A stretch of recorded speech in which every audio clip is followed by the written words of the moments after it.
पहिल्या पावसामध्ये ही सगळी शेड कोलॅप्स झालेली आहे. नाही 100% आता बाजार तर बंद ठेवणार येणार आहे. एखादं तरी शेड राहायला पाहिजे होतं. 100% सगळीच्या सगळी पडली. आज पहिलाच दिवस आहे पावसाचा आणि त्याच दिवशी आपलं हे सगळी शेड कोलॅप्स झाली. जुन्नर कृषी उत्पन्न बाजार समितीचा जो उपबाजार नारायणगाव बायपास या ठिकाणी सुरू झाला होता, वारुळवाडीच्या जवळ धनामितीसाठी आणि भाजीपाल्याच्यासाठी, त्यासाठी 38 लाख रुपये खर्च करून हे स्ट्रक्चर उभारण्यात आलं होतं. आणि आपण पाहू शकतो आज पहिल्याच पावसामध्ये आणि वाऱ्यामध्ये हे स्ट्रक्चर पूर्णपणे जमीनदोस्त झालेलं आहे. ज्या वेळेला हे स्ट्रक्चर उभारण्यात येणार होतं, बाजार सुरू करायचा होता, त्यावेळेला संचालक मंडळामध्ये अनेक लोकांनी आक्षेप घेतला होता. अनेक लोकांनी सुचवलं होतं की हे स्ट्रक्चर लोखंडी स्ट्रक्चर असलं पाहिजे, जेणेकरून ते टिकाऊ राहील. मात्र काही लोकांच्या आडमुठेपणामुळं हे लाकडी स्ट्रक्चर उभं करण्यात आलं, ताडपत्री त्यावर टाकण्यात आली आणि अशा पद्धतीचं स्ट्रक्चर उभं केलं. अनेकांनी आक्षेपही घेतला होता की हे स्ट्रक्चर टिकणार नाही. मात्र हा मुद्दा तसाच पुढे रेटण्यात आला आणि हे स्ट्रक्चर उभं केलं आणि पहिल्याच पावसामध्ये आपण पाहू शकतो ही अशा पद्धतीची अवस्था या बाजाराची झालेली आहे. केलेला जो काही खर्च होता तब्बल 38 लाख रुपयांचा असं बोललं जातंय, हा पूर्णपणे व्यर्थ ठरलेला आहे. या ठिकाणी आपण पाहू शकतो फक्त जुन्नर कृषी उत्पन्न बाजार समितीच्या उपबाजाराचं जे काही छोटंसं ऑफिस इथं उभारलेलं आहे ते उभं आहे. 1-2 शेड आहेत जे लोखंडी स्ट्रक्चरमध्ये आहेत. तीन शेड आहेत ते उभे आहेत. बाकी सगळं काही उद्ध्वस्त झालेलं आहे. मग नक्की हा भुर्दंड आता कोणाला बसणार आहे, संचालकांना की शेतकऱ्यांच्याच खिशातून परत एकदा या सगळ्या गोष्टींचा वसुली केली जाईल, हा प्रश्न मात्र आता संचालकच देतील. काही वेळात काही बाजार समितीचे संचालक आपल्याबरोबर जोडले जाणार आहेत. कृषी उत्पन्न बाजार समितीच्या उपबाजारावर नारायणगावमध्ये त्या ठिकाणी धाना, मेथीचा आणि टोमॅटोचा बाजार एकत्र भरत होता. मार्केटने प्रस्तावितमध्ये ही जी नवीन जागा घेतलेली आहे या ठिकाणी सगळी डेव्हलपमेंट चालू आहे आणि त्या ठिकाणी डेव्हलपमेंट करत असताना धाना, मेथीचा बाजार या ठिकाणी स्थलांतर करण्याचा निर्णय झाला. त्यानंतर जेणेकरून असे शेड बांधायचे ठरले की त्या कॉन्ट्रॅक्टरला दिलेले होते बांधायला. त्याच्या अगेन्स्ट आपल्याला गॅरंटी पण आहे. बस डोंगरे साहेब, आपल्याला त्यांनी गॅरंटी पण दिलेली होती ना, किती व्हायची आहे हां. तर त्या या वेळेला ज्या इकडं नवीन स्थलांतर करायचं तर कशा पद्धतीचं करावं, तर ते या ठिकाणी जे शेड उभारायचे त्यांच्याकडनं कमिटमेंट झालेली होती किंवा आम्ही ते निगोशिएट केलं होतं. तर जे शेड इथं उभे करायचे ते सर्वसाधारण हवामानाला अनुकूल राहून, कारण हे थोडंसं उंचवट्यावर भाग आहे, तर हवा पास होणे कसे त्याची टिकाऊपणा किंवा त्याला सस्टेन कसे होतील अशा पद्धतीची चर्चा होऊन त्यांना ते शेड बनवायला दिलेले होते. त्याच्यामध्ये आमचं माझ्या माहितीप्रमाणे त्याच्यामध्ये त्याचा मेंटेनन्स पण त्यांच्याकडे दिलेले, जर काही घडलं अचानक, आणि त्याप्रमाणे ते डेव्हलपमेंट या ठिकाणी त्यांना दिलेली होती. आणि परंतु आज या ठिकाणी याच्या आधी एक सीझन काढलेले आहे आम्ही, एक सीझन काढला तोपर्यंत काही जाणवलं नाही किंवा आता तसं जाणवलं नाही. पण आज अचानक परिसरामध्ये बरीच झाडं, शेड वगैरे उडालेली आहे. त्यामुळं आज जे शेड आहेत हे या ठिकाणी कोलॅप्स झालेले आहेत. हे नैसर्गिक एक जोराचा स्ट्रोक हवामानाचा बसल्यामुळे झालेले आहेत. तर त्या संदर्भामध्ये ज्यांना शेड बांधायला दिलेले होते त्यांनाही पाचारण करण्यात येऊन याच्यामध्ये त्यांच्याकडनं जर काही कमकुवतपणा किंवा काही राहिले किंवा नैसर्गिक केला आपत्ती असल्यामुळे हे घडले, या बाबतीमध्ये आता विश्लेषण होऊन काय काय त्याच्यामधनं नक्की याच्यामध्ये तसा दोष होता शेडमध्ये असं म्हणता येणार नाही, कारण एक सीझन याच्यामध्ये आम्ही काढलेलं होतं आणि त्यावेळेला सुद्धा वारा आणि पावसाचा चांगल्यापैकी मारा असताना सुद्धा ते टिकाऊ राहिले होते. आणि ह्या वेळेला ते, परंतु हे लाकडामध्ये जे बांधकाम केलं होतं, शेड उभे केले होते, ड्युरेबल नाही असा आक्षेपही घेतला होता आणि लोखंडी स्ट्रक्चर असावं असंही काही संचालकांनी सांगितलेलं होतं. नाही, ड्युरेबल आहे कारण या ठिकाणी परमनंट स्ट्रक्चर करायचे.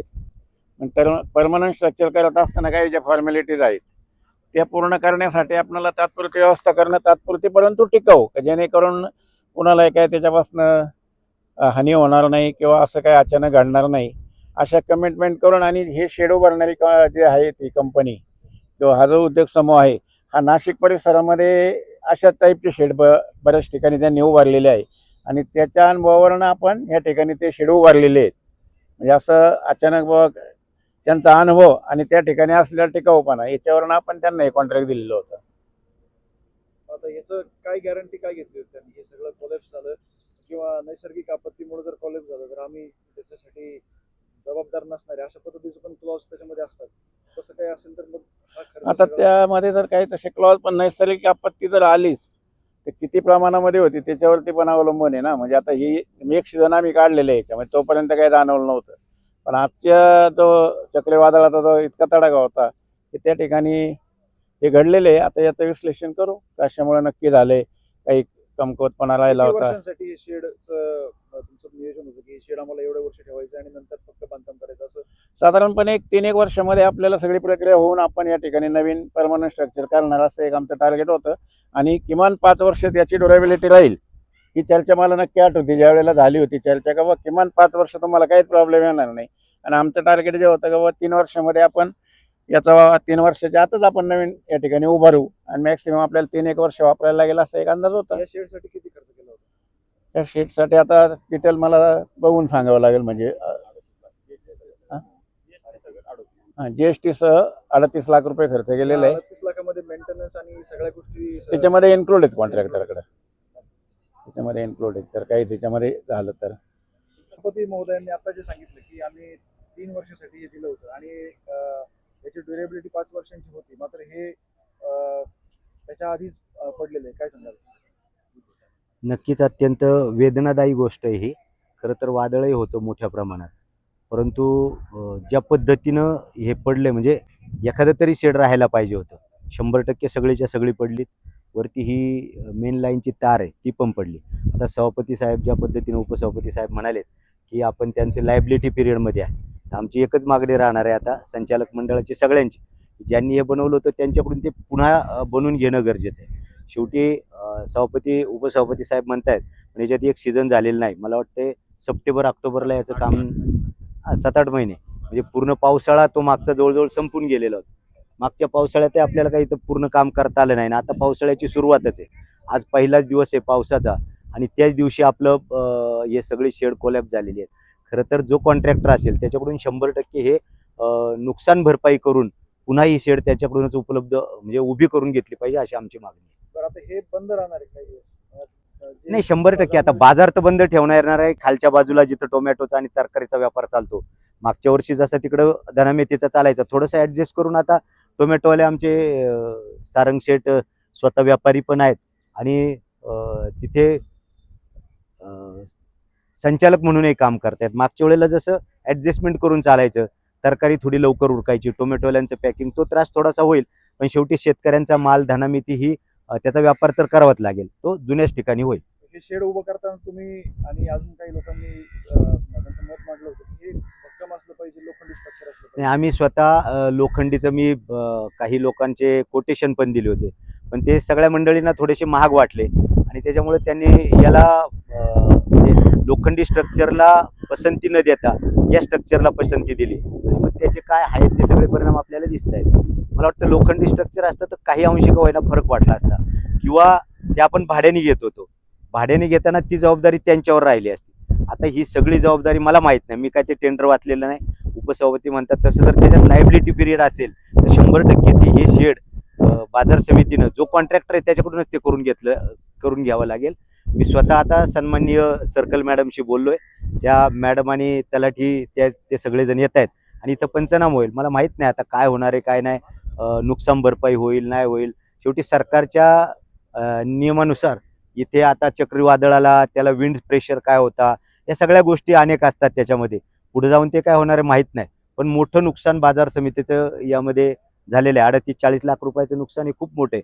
आणि तसं पाहता या वर्षीचा सीझन म्हणजे सप्टेंबर नंतर मूळ आपण हे जे केलं होतं ते फक्त पावसाळ्याची अडचण जास्त होती म्हणून आपण केलेलं होतं, पण दुर्दैवाने पावसाळ्याचा आजचा पहिलाच दिवस, या परिसरात पहिल्यांदा पाऊस पडतोय. पहिल्या पावसामध्ये ही सगळी शेड कोलॅप झालेली आहे. बरं, या इथे येण्यासाठी एक रस्त्याचं पण काम चालू आहे. खूप संथ गतीने रस्ता चालू आहे. आता पावसाळा सुरू झाला.